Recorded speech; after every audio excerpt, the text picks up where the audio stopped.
시청자 여러분 안녕하십니까. 경제시사토크 사이다입니다. 요즘에 시장을 보면서 여러분들이 가장 관심 가는 종목 두 가지를 꼽으라면 어떤 종목을 꼽으시겠습니까?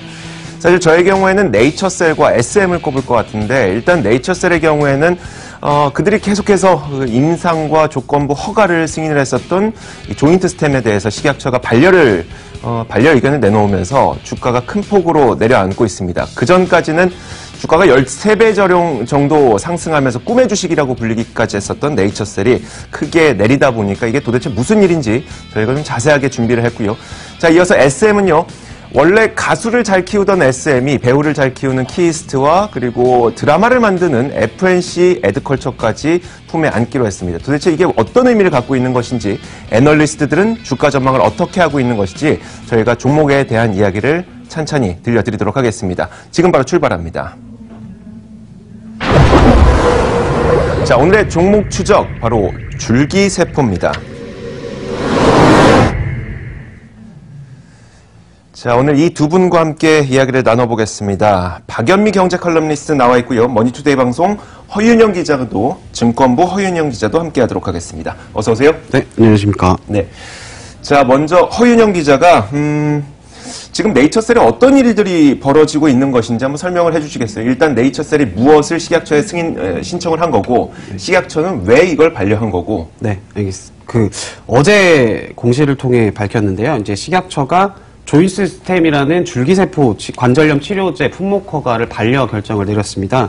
그래서 이제 조인트 스템은 줄기세포 관절염 치료제이고요.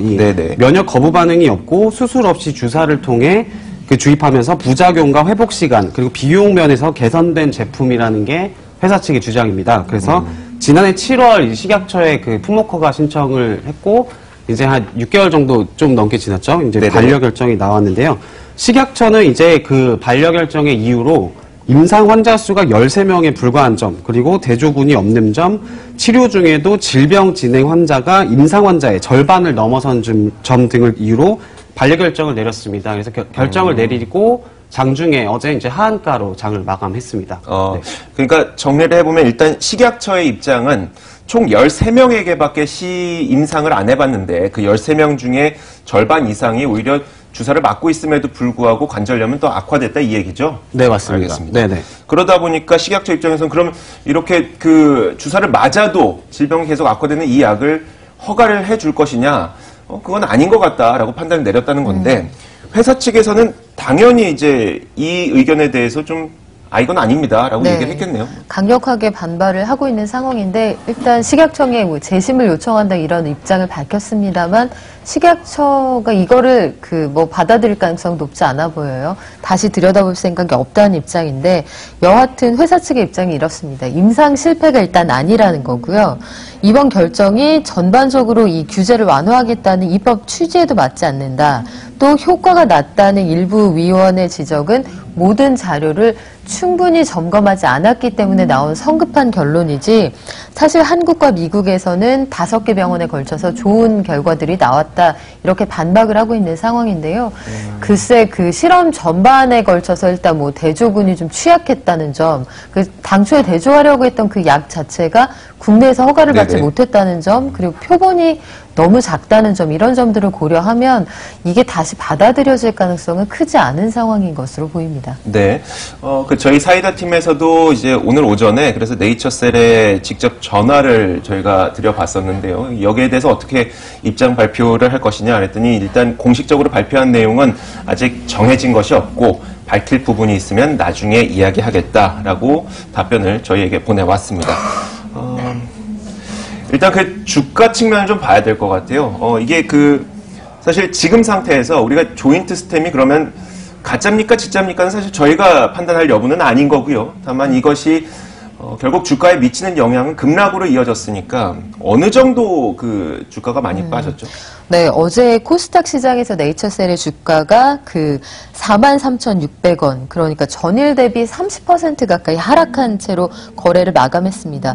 지난 16일까지 네이처셀의 주가가 1년 동안 지금 거의 1236% 급등한 상태였는데 이 급등세 자체도 정상적이었느냐 여기에 대한 판단을 각자 좀 해보실 필요가 있을 것 같고요. 오늘 장에서도 등락을 거듭하고 있는 상황인데 10시 55분을 기준으로 47,700원, 어제보다도 6% 이상 하락한 가격에 거래가 되고 있습니다. 네. 자, 네이처셀의 현재 주가가 지금 41,100원까지 내려온 상태로 거래가 되고 있는데 사실 장 초반에 10% 넘게 하락하기도 했습니다만 그 낙폭은 좀 만회했다는 거는 아직까지도 뭔가 믿고 있는 분들이 좀 남아있다는 것으로 또 보이기도 해서요. 맞는지 틀리는지는 좀 시간이 지나봐야 우리가 알게 될 것 같고요. 그 네이처셀에서는 그 식약처가 재논의할 필요도 없다. 그리고 효과는 없는 것으로 보인다라면서 반려를 했음에도 불구하고 네이처셀은 아니다, 임상 실패 아니다 계속 주장을 하고 있어요. 그러면서 지금 내놓는 논리가 그 규제 완화 입법 취지에 맞지 않는다고 얘기했거든요. 사실 이게 그러면 그 조건부 품목 허가 신청과 연계된 이야기죠, 이게? 네, 맞습니다. 말씀하신 것처럼 그 부분 때문에 시장에서 좀 이게 조건부 품목 허가를 신청해서 투자자들에게 피해를 입힌 거 아니냐 이런 시각도 있습니다. 네, 이게 무엇인지부터 설명해 주시죠. 그 조건부 품목 허가란 그 생명을 위협받을 정도의 중증 환자들에게 치료를 빨리 해주기 위한 제도입니다. 예를 들어서 뭐 정말 좋은 약이 있는데 이게 임상에서 좀 막혀 있는 상황이면 좀 정말 그 절실한 환자들한테는 좀 안 좋을 수도 있죠. 정말 좋은 약이라면은.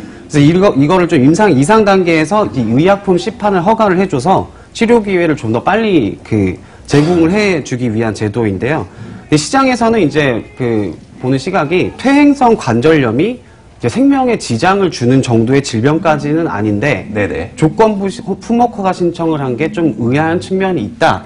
이런 의견도 내놓고 있습니다. 그러니까 흔히 쉽게 말하면 조건부 품목 허가는 만약에 좀 안타깝지만 시한부 3개월을 판정받은 환자가 계시는데 지금 이 병을 고칠 수 있는 치료제가 임상 단계이지만 이게 뭐 또 출시되기까지 1년이고 2년이고 넘게 걸리면 그분은 아예 기회를 못 받으니까 그런 분들에 한해서 좀 품목 허가를 조건부로 해주겠다 이런 게 조건부 품목 허가인 거죠? 네, 맞습니다. 그런데 왜 퇴행성 관절염을 굳이 조건부 품목 허가로 넣냐? 이것이 또 시장의 반응인 거고요. 알겠습니다. 네이처셀이라는 기업이 또 무엇을 하는 기업인지 조금 더 자세하게 살펴보면 사실 많은 분들 아시겠지만 그 거래소에서는 음식료 업종으로 분류가 되어 있습니다. 그만큼 사실 음료 사업을 하는 기업이었었죠. 그렇죠. 지금 그 이름은 네이처셀입니다만 사실 이 회사의 근간을 이루고 있는 전신이 산미식품이라고 아마 과거에 쌕쌕이라는 음료 기억하실 거예요. 그 음료수로 대표되는 그 회사를 인수해서 지금 업종을 바꿔서 바이오 제약사로 지금 거듭나겠다 이렇게 발돋움을 하려는 모양새인데 해서 사실은 주요 사업에 음료 제조, 건강기능식품이나 화장품 이런 것들의 품목도 다수 포함이 되어 있습니다. 매출의 비중도 사실 높은 편이고요. 과실과 캔 음료가 수출 제품 전체의 31%의 매출을 차지하고 있고 또 뭐 자사 제품 외에 반제품 원료를 매출로 하는 뭐 제과나 과실 음료 이런 것들이 다수를 이루고 있기 때문에 사실은 이런 일들이 거듭될 때마다 이 회사에 대한 신뢰도 그리고 이 회사를 맡고 있는 라정찬 대표의 그 과거 전력과 맞물려서 회사 자체에 대한 신뢰도에 의문을 제기하는 일부의 식견도 좀 있는 상황입니다. 라정찬 대표의 과거 전력이 어떻길래 지금 그것까지 언급이 되면서 회사의 신뢰도의 문제로 귀결되고 있는 거죠? 라정찬 네이처셀 대표는 2001년에 황우석 박사 당시 열풍이 불 때 줄기세포 연구로 같이 주목을 받은 인물입니다. 그래서 2001년 줄기세포 전문기업 RNN 바이오를 설립해서 2005년 코스닥 시장에 상장을 시켰는데요. 이제 지방 줄기세포를 이용한 치매 예방 치료 가능성을 제시하면서 이 RNL 바이오 주가는 10배 이상 급등을 했는데, 근데 일본에서 시술하던 줄기세포 치료가 불법으로 밝혀지면서 주가가 급락했던 적이 있습니다. 이후 또 라 대표는 주가 조작과 불법 시술, 횡령, 배임 등 혐의로 구속됐고 이 RNL 바이오는 2013년 감사 의견 거절로 상장 폐지가 된 바 있습니다. 이후 3년 뒤인 2016년 2월 이 라 대표는 네이처셀의 대표이사로 선임되면서 다시 주식시장으로 복귀했습니다. 사실 구속된 이야기만 해주시니까 그러면 이 나쁜 사람인가 싶겠지만 사실 1심 때 배임이나 횡령 혐의에 대해서 무죄가 선고가 결국은 됐고요. 2심에서도 마찬가지로 항소심 무죄가 선고돼서 결국은 이제 무죄가 선고된 것은 맞습니다만 아무래도 이제 투자자 입장에서는 과거에 구속된 전력이 있는, 아무리 무죄를 선고받더라도 구속된 전력이 있는 이 대표가 이끄는 이 회사가 정말 믿음직하냐, 거기에 대해서는 또 불안한 마음을 가질 수밖에 없는 것 같고요.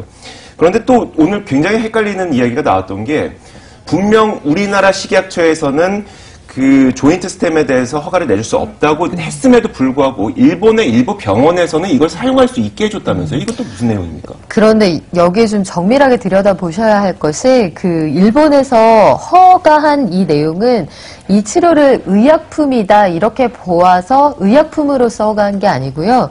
이 줄기세포를 이용한 일종의 치료 기술, 그러니까 시술의 한 종류로 보고 허가를 해준 거거든요.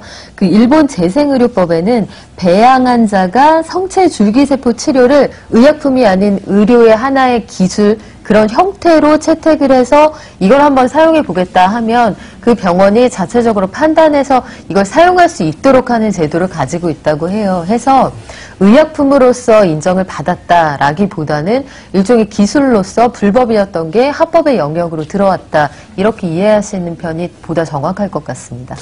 되긴 된다는 건가요? 뭐 사용할 수는 있다는 거죠. 사용할 수는 있다. 알겠습니다.